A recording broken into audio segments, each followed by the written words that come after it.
The people who are proposing Matiangi to come in as the President of the Republic of Kenya, I have a very simple question.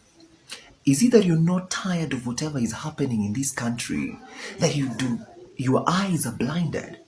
Well, there are legacy of issues, chief of which is the culture of impunity, which Dr.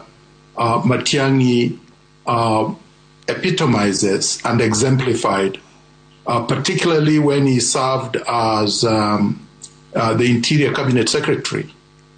But I specifically wanted to refer to many instances where Dr. Matiangi subjected not just me to atrocious abuse, torture, and violations of my constitutional and human rights, but also defied multiple court orders in an egregious and unconscionable manner. Dr. Matiangi exemplified the abuse of power in its purest form.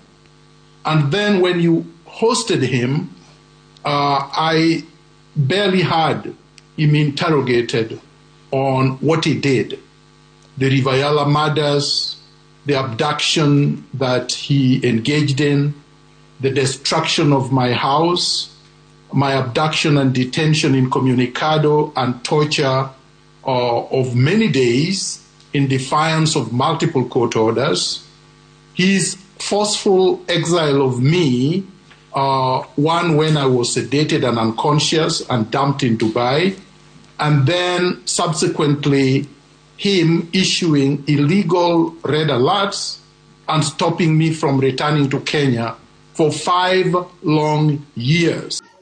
If you open your eyes a little bit, you'll realize that the person who is behind Matiangi is the person who planted this country into the situation we are in currently. And let us not even talk about the people that are surrounding the man. You're proposing Gachagua to replace William. I think the problem with Kenyans is either selective amnesia or we just do not care. Whatever will happen, we'll just replace the president with any person who seems fit for that office. We have been presented a very good man who can be able to lead this country to wherever place you want it to go to. Maraga or Kiomtata. The government have tried everything possible to taint the name of this man. They have not been able to. Now let me educate you something about the government. If the government wants to drive a propaganda and to taint your name, it is a very easy job. They have the records of every person and anything that you've ever done. But have you ever asked yourself a question, why is it that they have not been able to do anything to taint the name of Maraga? His hands are clean. This is the same mistake that we did with the President of the Republic currently. We said that the President is a reformed man. Despite all the things that we knew about him, the murder allegation, the corruption charges, we said the man is transformed. Look at the place where we are in as a result of that decision. And we are about to make that decision yet again. We are saying that this man is our alcoholic, forgetting all the skeletons that are behind the man we are proposing. Man, if we mess it up again in 2027, we will be back again in the streets in 2028, fighting another regime with the same trouble. Because this is how it works. My time to eat is over. It is now your time to eat. And let me tell you something, as long as this political class takes power again, this country will never recover. As it is right now, the country is at the brink of defaulting its loans. But whatever we are seeing is, who is the person with the loudest of the noises? Who is the person who is able to make noise more than the other person? We are saying that Maraga is a boring president. What is boredom have to do anything with the president? The only thing that the president is supposed to do is to set a nation on its course. And that is the only thing that we need. A working economy. The country is already plundered. We do another mistake in 2027, we never recover. So next time, think again. Maraga does not have maybe the resources even to carry out that wide-scale campaign that all of us might even want to see. But imagine the entire youth population of this country making this sole decision that we are holding this man till the very end. We are more than 15 million. And if at all we choose to make a difference, we can make a difference even without any other person's help. It only takes a better mobilization and each and every person becoming a mouthpiece for this man. Because one thing that we are all agreeing is we want a better Kenya. So next time, and as you think about the person to replace the president, because we are not going beyond 2027 with the president, kindly, don't make that mistake again. We made it in 2022, we cannot repeat it again. We can't. So Matiangi has definitely spoken right now and everybody has listened to that interview. But you guys keep on forgetting that this guy was in leadership and he's saying that the only thing that should be done is the law should be implemented and not changed. But you guys remember that kuna maboys wawili walimadwa, 2 boys, man, brothers, and were buried in the same day. And he was in leadership. Why didn't he enforce the law at that time and see people being brought to book? And you guys are now telling us that you want to vote for Matiangi for president. And you think he's any different from Kasongoli? Nah, this dude is just the same breed. And if we put him there, from the interview alone you could see vile anashika moto, vile anajaribu ku calm down and akubebeleza nimpatie kura. Matiangi isn't the option, man. We got Maraga said he wants to be president. You guys, what's the problem with you, man? Matiangi is that guy who disobeyed 12 court orders in 1 year. Do you remember Matiangi is one guy who bundled one Miguna, a son of Kenya, born in Kenya, brought up in Kenya, educated in Kenya, first employed in Kenya, who has returned to Kenya, and you take him to Canada and tell him you are not Kenyan. And that was Matiangi for you. And he did that against a court order, and he was not even the president. This is a man who woke up one day and said the police uniform will be blue without public participation. This is a guy who woke up one day and said the school buses will be yellow without the input of the people in the education sector stakeholders. What will happen if he is now at the helm?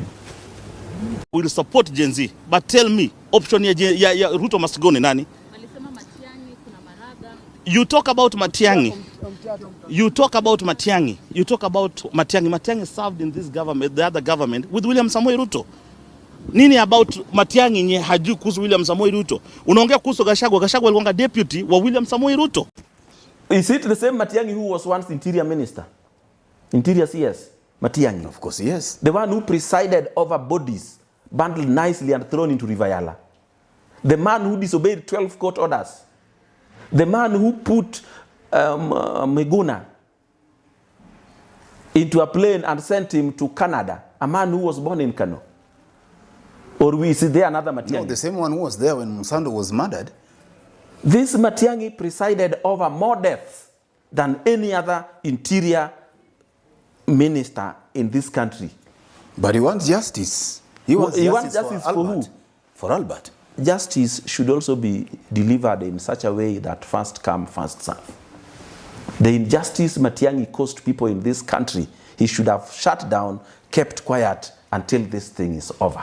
In any case, the truth will come out. The rogue policeman who killed this boy will have to face the law.